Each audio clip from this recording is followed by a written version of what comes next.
할렐루야. 오늘도 하나님의 은혜가 우리 모두에게 가득하시기를 주님의 이름으로 축복합니다. 오늘은 이제 18장 전체를 이렇게 보는데 18장의 내용을 보면 미가와 단지파의 이야기입니다. 이 시대 1절 말씀은 이제 사사기의 주제 선구와 비슷한 반복적으로 여러 번 나타나는 구절인데요. 그때에 이스라엘의 왕이 없었고 단지파는 그때에 거주할 기업의 땅을 구하는 중이었으니 이는 그들이 이스라엘 지파 중에서 그때까지 기업을 분배받지 못하였음이라고 이렇게 이야기합니다. 그때에는 왕이 없었다는 것이 아니라 왕은 눈에 보이지 않는 여호와 하나님이 이스라엘 백성들의 왕이었습니다. 그런데 하나님이 눈에 보이지 않는다는 이유 때문에 사람들은 자꾸만 우상 숭배하고 그리고 자기 뜻대로 자기 마음에 옳은 대로 이렇게 행하는 풍조가 생겨나기 시작했습니다. 그래서 이제 그런 상황 가운데서 이제 단 지파는 얻었던 땅이 제비 뽑아서 얻었던 땅이 어디냐 하면 블레셋 사람들이 살고 있는 땅을 제비 뽑아서 얻었어요. 그런데 블레셋 사람들이 살고 있는 그 땅은 만만한 땅이 아니었습니다. 블레셋 사람들은 그 숫자도 많은 데다가 철병거가 있었고 굉장히 강한 민족이었습니다. 그래서 다윗 시대에 올 때까지 그 땅을 이스라엘 사람들은 한 번도 차지하지 못했습니다. 그래서 이 단 사람들은 그 땅을 차지할 소망이 안 보이니까 한 150년 정도는 이렇게 견딘 것 같아요. 가나안 땅에 들어가서 한 150년 정도는 저 블레셋 땅을 우리가 차지해야 되겠는데 어떻게 방법이 없을까 고민하면서 견디기는 했던 것 같습니다. 그러나 이 블레셋 사람들이 평지에 있으면서 철병거를 가지고 단지파 사람들이 산지에서 내려오지도 못하게 하니까 이 단지파 사람들은 한 150년 정도를 가다가는 안 되겠다. 이제 더 이상은 우리가 이 땅을 차지할 소망이 없다는 결론을 내려야 된다. 이제는 우리가 상황을 우리가 직시하고 우리가 거할 수 있는 새로운 땅을 찾아보자. 그러면서 이제 정탐꾼들이 다니기 시작한 것이죠. 그런데 이 150년이 물론 짧은 기간은 아니었지만 하나님께서 제비 뽑아서 주신 땅은 블레셋 땅이었습니다. 그 땅을 아무리 해도 그들이 차지할 수 없는 어려운 문제들이 많이 있었지만 그러나 그들은 견디고 참고 인내했어야만 했었습니다. 만약에 그렇게 되었다면 하나님께서는 어떤 방법을 써서라도 단지파가 블레셋 땅을 차지하고 그쪽에서 번성할 수 있는 그 땅은 기름진 땅이었고 너무나 좋은 땅이었기 때문에 강성한 민족이 될 수 있었던 그런 땅인데 150년 정도 지나니까 이스라엘 사람들, 이 단지파 사람들은 그 땅을 포기하고 가버립니다. 우리가 이런 현실 세상에서는 이런 판단력이 굉장히 중요합니다. 때로는 어떤 사업을 하다가 도저히 소망이 없다고 싶으면 즉시 빨리 이렇게 판단을 내리고 결단을 하고 방향 전환을 하는 것이 정말 지혜로운 사람들입니다. 안 되는 것, 망하는 것을 가지고 계속 붙들고 있는 것은 그것은 이 지혜롭지 못한 사람이라고 이야기할 수 있는 것이죠. 그런데 하나님께서 우리에게 주신 기업은 다릅니다. 하나님께서 우리에게 주신 기업은 우리가 감당할 수 없는 것들이 대부분입니다. 어차피 하나님의 능력이 아니면 우리는 감당할 수 없는 일들을 하나님으로부터 받았고 사명도 그렇습니다. 그래서 하나님께서 주신 그 자리가 아무리 어렵고 힘들고 고통스럽고 절망적이라 할지라도 하나님께서 옮기실 때까지는 그 자리를 지키는 것이 믿는 자의 소망인 것이죠. 믿는 자의 의무인 것입니다. 그래서 이 단지파가 만약에 계속해서 그 산지를 견디면서 산지에서 이 고생하면서라도 계속 하나님의 인도하심과 도우심을 기다렸다면 하나님께서 준비해 놓으신 비밀 병기가 있었는데 그 비밀 병기가 뭐였느냐 하면 바로 삼손이었습니다. 삼손 혼자서도 블레셋 사람들을 완전히 쥐어들었다 놨다 할 정도로 그렇게 엄청난 장수였는데 그런데 삼손이 나타날 때만 해도 그 땅에는 단지파가 이미 북쪽으로 사라지고 없었던 것이죠. 그래서 블레셋 사람들이 삼손을 잡으려 할 때도 자기들의 힘으로는 못 잡으니까 이스라엘 사람들, 그 지역에 살고 있는 이스라엘 사람들을 협박해서 삼손을 잡아오게 했는데 그 삼손을 잡아왔던 지파 사람들이 유다 지파였었습니다. 단 지파가 있었다면 그러면 삼손과 더불어 힘을 합해서 블레셋 사람들을 무찔러버리고 그 땅을 차지했을 텐데 그 땅은 하나님께서 주신 땅이 다른 지파에게는 하나님께서 주신 땅이 아니고 강성한 블레셋 사람들이 살고 있는 데다가 삼손은 단지파이기 때문에 그와 함께 뭉쳐서 블레셋 땅을 차지하겠다고 생각하는 것이 아니라 그 너무나 강한 그 블레셋 사람들에게 고분고분하면서 어떻게 해서든지 연명하고자 하는 그런 비겁한 마음들이 이스라엘 사람들에게 있었던 것입니다. 그래서 이 단 사람들은 그 땅을 포기하고 라이스 지역으로 이렇게 올라갔는데, 이스라엘 사람들의 가장 북단, 가나안 땅의 최북단 라이스 땅이라는 그 땅으로 이제 올라가서 이제 단지파가 정복해야 하는 그 땅은 이제 블레셋 사람들이 계속 살게 되고, 그리고 제일 북쪽으로 올라갔던 그 단지파는 결국 제일 먼저 사라져버린 지파가 되어버린 것이죠. 그들은 라이스 땅이라는 너무나 좋은 이런 땅을 차지하게 되었지만, 그러나 그 땅에서 그렇게 좋은 땅이었기 때문에 그들은 그 땅에서 또 다른 침략자들에게 의해서 땅도 빼앗기고 민족도 말살당하고 아무것도 남지 않는 그런 존재가 되어버렸던 것이죠. 1절 보면 이렇게 되어 있습니다. 그때에 이스라엘에 왕이 없었고 단지파는 이때에 거할 기업의 땅을 구하는 중이었으니 이는 그들이 이스라엘 지파 중에서 이때까지 기업의 땅 분배함을 얻지 못하였음이라. 왜 다른 지파 사람들이 단지파를 도와주지 않았는지는 모르겠지만 어쩌면 다른 지파 사람들도 자기들의 땅을 차지하는 거에 바빴겠죠. 그랬기 때문에 단지파까지 돌아볼 그런 여유가 없었을 수도 있겠지만, 단지파는 그럼에도 불구하고 그 자리를 지켰어야 하는데, 그런데 지키지 못하고 도망가면서 이제는 그 땅을 차지하지 못하고 영원토록 잃어버리는 상황이 되어버린 것이죠. 그래서 이제 정탐꾼을 이제 내보냈는데 2절 말씀을 보면 이렇게 되어 있습니다. 단 자손이 소라와 에스다올에서부터 자기 온 가족 중 용맹 있는 5사람을 보내어 땅을 탐지하고 살피게 하며 그들에게 이르되 너희는 가서 땅을 살펴보라 하며 그들이 에브라임 산지에 가서 미가의 집에 이르러 거기서 유숙하니라. 그렇게 이제 땅을 탐지하러 다니게 되었고, 그렇게 땅을 탐지하면서 이제 미가의 집을 만나게 된 것입니다. 미가의 집을 만나게 되었는데, 미가의 집에 누가 있었느냐 하면 거짓 제사장이 있었던 것이죠. 원래 제사장은 아론의 자손 가운데서만 대제사장이 될 수 있었는데, 그런데 그 레위 지파인 이 사람이 이제 제사장직을 하고 있는 거짓 제사장이 있는 것이죠. 단지파에게는 이런 거짓 제사장이 필요했습니다. 거짓 제사장이 왜 필요하냐 하면 자기들이 행하는 자기의 자리를 지키라고 하신 여호와의 말씀을 어기는 것에 동참해 줄 수 있는 제사장, 거기에 찬동해 줄 수 있는 제사장이 필요했던 것이죠.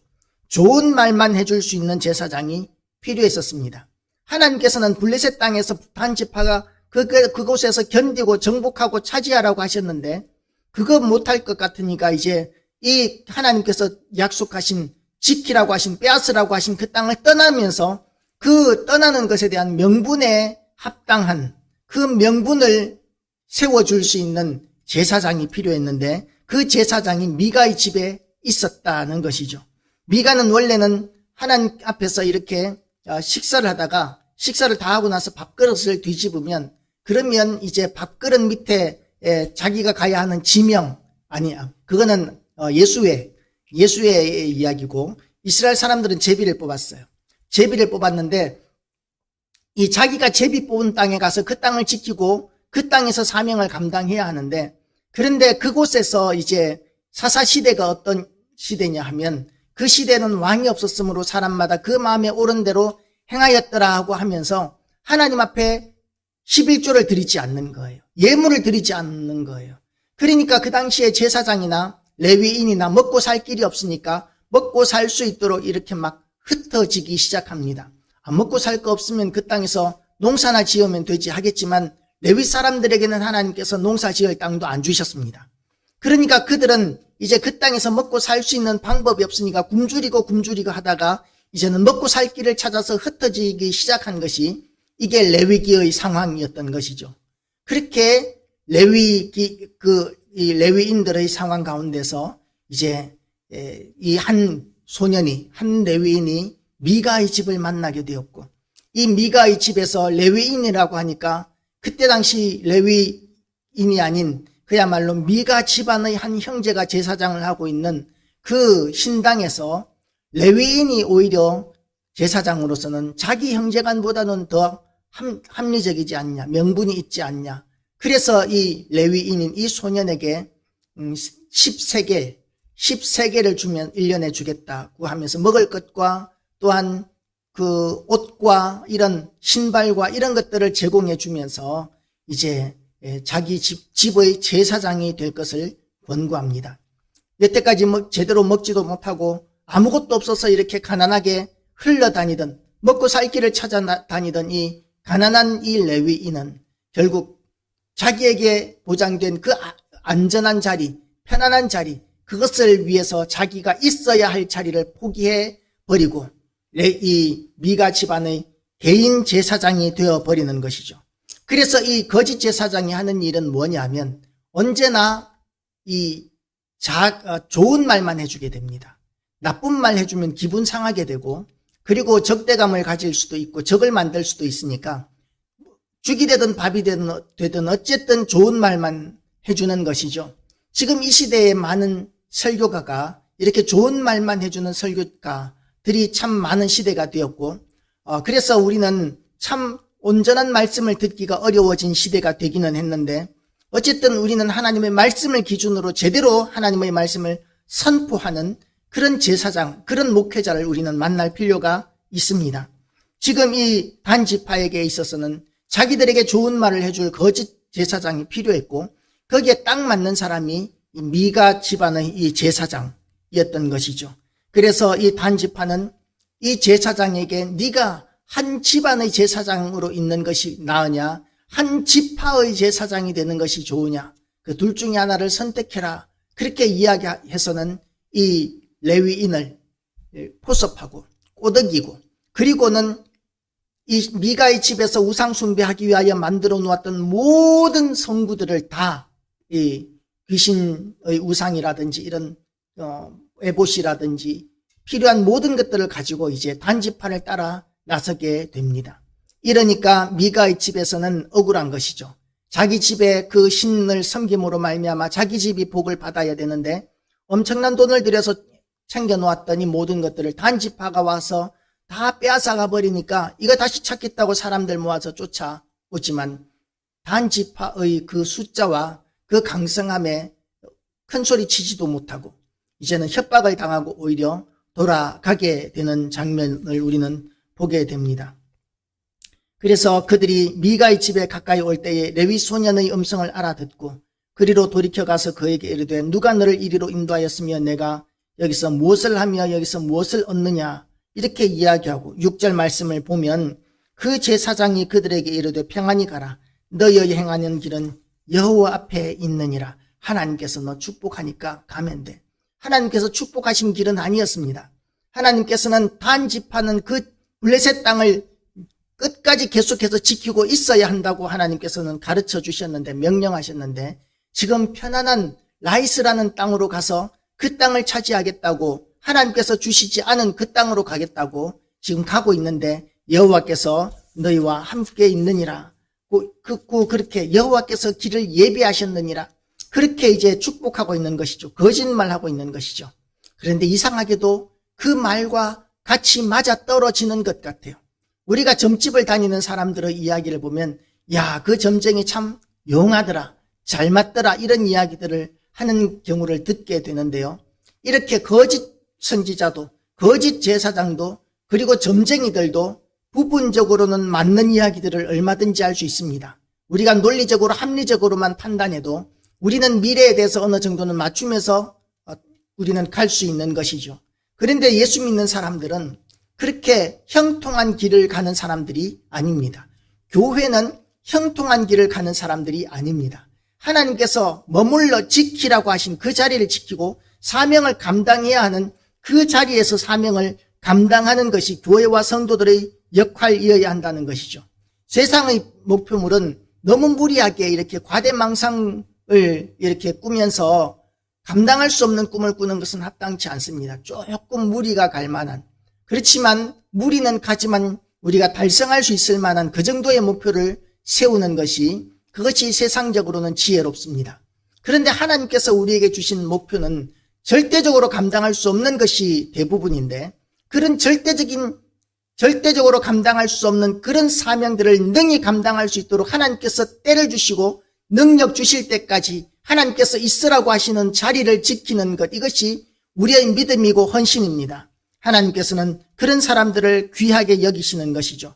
만약에 이 레위인에게 또 다른 사람들이 와서 단지파보다도 당신에게 더 많은 재물을 주고 당신을 더 존귀하게 하겠다라고 이야기하면 이 레위인은 또 더 좋은 자리로 이렇게 언제든지 갈 수 있는 그런 사람에 불과한 거짓 제사장이라고 이야기할 수 있습니다. 그래서 우리는 하나님의 사람으로서 우리가 잘 되는 길을 선택할 수 있지만 그 이전에 우선적으로 생각해야 될 것이 뭐냐 하면 하나님의 뜻은 어디에 있을까? 하나님께서는 나에게 무엇을 원하시고 기대하고 계실까를 먼저 생각할 줄 알아야 합니다.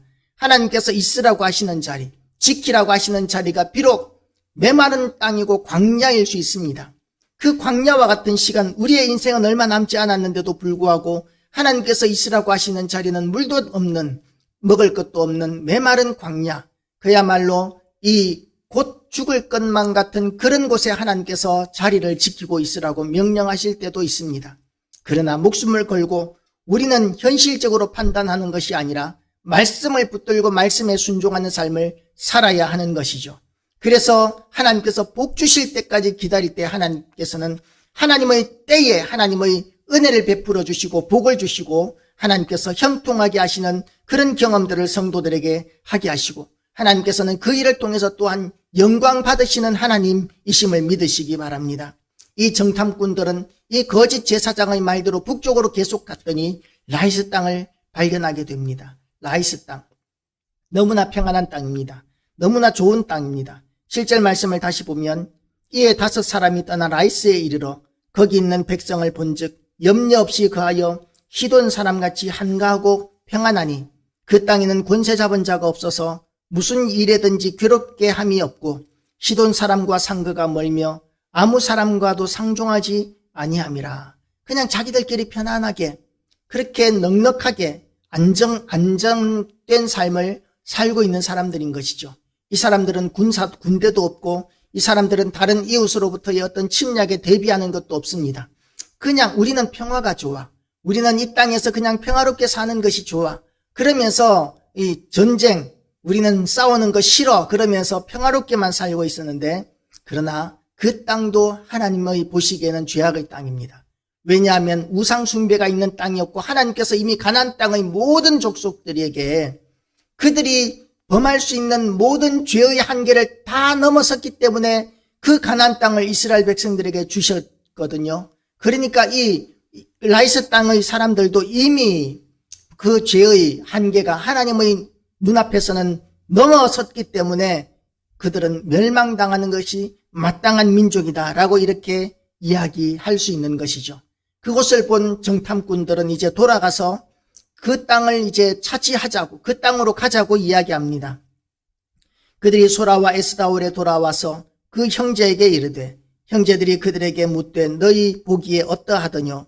9절입니다. 가로되 일어나서 그들을 치러 올라가자. 우리가 그 땅을 본즉 매우 좋더라.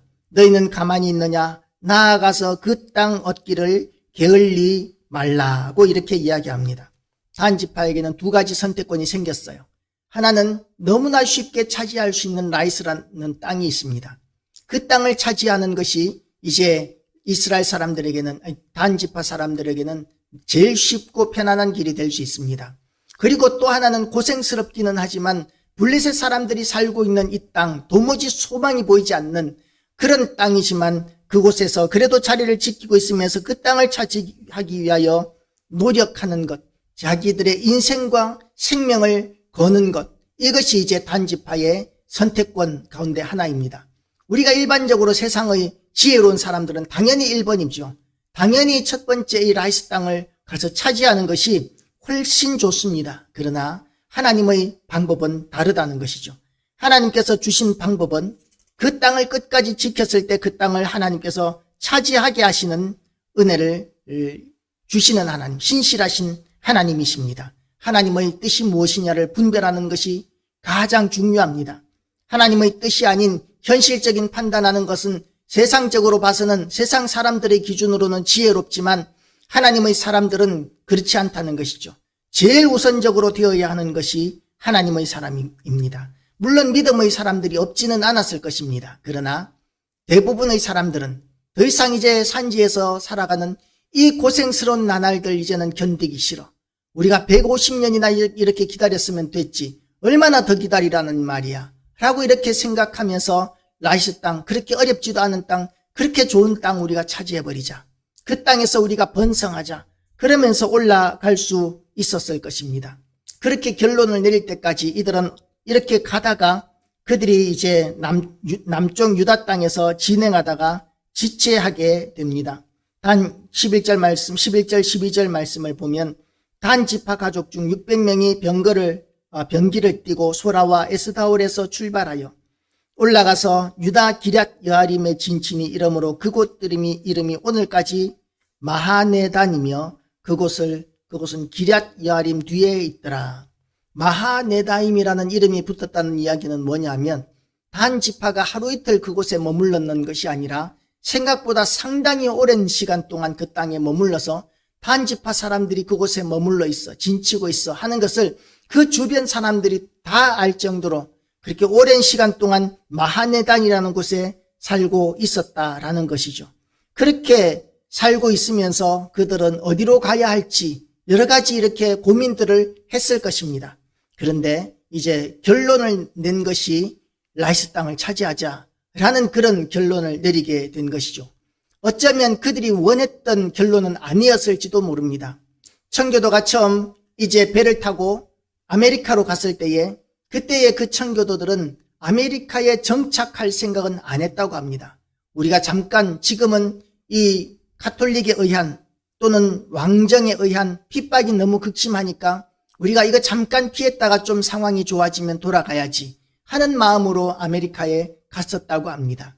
그런데 그들은 돌아오지 못했고 그 땅에서 이 아메리카 대륙에서 강성해지고 그 땅을 차지하고 지금은 세계 최고의 국가를 이룰 수 있게 된 것이죠. 계획한 대로 안 되는 것이 사람들의 삶 가운데는 다반사입니다. 단지파는 기럇 여아림에 눌러 앉아도 되고 돌아와도 되는 상황이었는데 그들 가운데 강경파들은 우리가 라이스를 차지하자 그렇게 하고는 라이스 땅을 향해서 진군하게 되고 그 땅을 차지하기 위하여 가는 길에 미가의 집을 만나게 되는데 미가의 집에 있는 그 거짓 제사장들을 통해서 이제는 그들에게 명분도 얻고 그리고 그들에게 그들이 섬길 수 있는 어떤 우상들도 만들고 하는 그런 선택을 하게 된 것이죠. 27절, 28절, 29절 말씀을 보면 이렇게 되어 있습니다. 단 자손이 미가의 지은 것과 그 제사장을 취하고 라이스에 이르러 한가하고 평안한 백성을 만나 칼날로 그들을 치고 불로 그 성읍을 사르되 그들을 구원할 자가 없었으니 그 성읍이 베드르흡 가까운 골짜기에 있어서 시돈과 상거가 멀고 상종하는 사람도 없음이었더라. 단 자손이 성읍을 중건하고 거기 거하며 이스라엘의 소생 그 조상 단의 이름을 따라 그 성읍을 단이라 하니라. 그 성읍의 본 이름은 라이스더라고 이렇게 이야기하고 있습니다. 이 거짓 선지자, 거짓 제사장과 또한 거짓 교인들 이 꿍짝이 잘 맞았는데 그런데 그 결과도 이렇게 언뜻 보면 너무나 형통해 보입니다. 그러나 그 결과가 그 조금 뒤의 결과를 보면 단지파는 가장 먼저 사라지게 되는 지파가 되어버렸던 것이죠. 30절 31절 말씀을 보면 또 이런 이 모든 일들의 근원이 되는 핵심이 되는 한 인물에 대한 이야기를 하는데요. 단 자손이 자기를 위하여 그 새긴 신상을 세웠고 모세의 손자 게르손의 아들 요나단과 그 자손은 단 지파의 제사장이 되어 이 백성이 사로잡히는 날까지 이르렀더라. 하나님의 집이 실로에 있을 동안에 미가의 지은 바 새긴 신상이 단 자손에게 있었더라. 그 뒤에 아마 사무엘 시대가 오면서 그 신상은 다 파쇄되었을지도 모르겠습니다. 그런데 지금 이 거짓 제사장이 조상이 누구냐 하면 모세래요. 그래서 이스라엘 사람들은 모세의 그 권위, 명예를 지키기 위해서 그 우자, n을 하나 더 넣어서, 누를 하나 더 넣어서, 문하세라고 이렇게 기록을 했던 성경도 있습니다. 그것은 이제 모세라는 이름이 모욕을 받지 않게 하기 위해서 문하세로 읽기 위해서 성경을 바꾼 것이죠. 그렇게 했지만 기본 성경의 원문은 뭐냐 하면 모세의 손자라 할지라도 우리가 하나님이라면 적어도 모세의 손자면 좀 감춰주고 이름 안 드러내도 괜찮을 것 같은데, 그런데 하나님은 거룩하신 하나님이시기 때문에 죄를 묵인하시면서까지 그렇게 영광을 받으시는 분은 아니시라는 것을 오늘 이 본문을 통해서 우리는 다시 한 번 더 발견하게 됩니다. 하나님의 영광은 우리가 어떤 죄를 지어도 하나님의 영광은 손상가지 않습니다. 다만 우리 죄악의 구름이 하나님과 우리 사이에 끼게 되면 하나님의 영광의 광채와 하나님의 은혜가 우리에게 미치지 못하기 때문에 우리가 고통스러워지고 우리가 불행해지게 되고 하나님의 은혜를 누리지 못하게 되는 것일 뿐입니다. 그래서 하나님은 거룩하신 하나님으로서 우리의 죄악에도 불구하고 그 죄악을 덮어가면서까지 은혜를 그 영광을 우리 하나님께서 지키실 필요가 없으신 거예요. 저 구름 위에 태양이 변함없이 뜨거운 것과 같이 하나님의 영광은 그 저 태양보다도 더 변함없이 영광스러우신 하나님이십니다. 그래서 우리가 하나님의 은혜를 얻기를 원하고 그 은혜 가운데 영원토록 살기를 원한다면 하나님 앞에서 거룩한 삶을 살기 위하여 날마다 우리는 몸부림치며 예수 그리스도의 이름 앞에 우리는 붙들림 받은 삶을 사는 것이 필요합니다. 하나님께서 모세의 이름의 영광을 가리기 위해서도 가리지도 않으신 하나님이신데 우리가 하나님 앞에 범죄하는 것 때문에 우리가 어떤 하나님께서 우리의 죄악들을 가려주시지 않으신다는 것이죠. 그렇게 하나님 앞에서 교회와 성도들이 죄를 범하게 되면서 교회의 영광이 무너지고 성도들의 영광이 무너지게 되면서 교회는 점점 더 약해지고 성도들의 명예도 점점 떨어지게 되면서 우리는 무기력한 교회와 무기력한 성도들이 되고 있는 시대를 우리는 살고 있습니다. 교회와 성도들의 영광을 회복하기 위하여 우리가 결단해야 합니다. 이제는 하나님의 말씀을 붙들고 우리가 우리의 편리와 우리의 지혜와 우리의 현실을 따라서 살아갈 것이 아니라 하나님께서 우리에게 주신 그 자리가 소망이 보이지 않는다 할지라도 고생스러운 자리라 할지라도 하나님께서 하나님의 때에 은혜를 베풀어 주실 때까지는 견디고 생명까지 걸고서라도 견뎌서 기어이 이 자리를 지키고야 말리라 하는 그런 우리의 결단들을 가지셔서 우리 모두 다 말씀 앞에서 승리하는 우리 모든 교회와 성도 되시기를 주님의 이름으로 축복합니다. 기도하시겠습니다.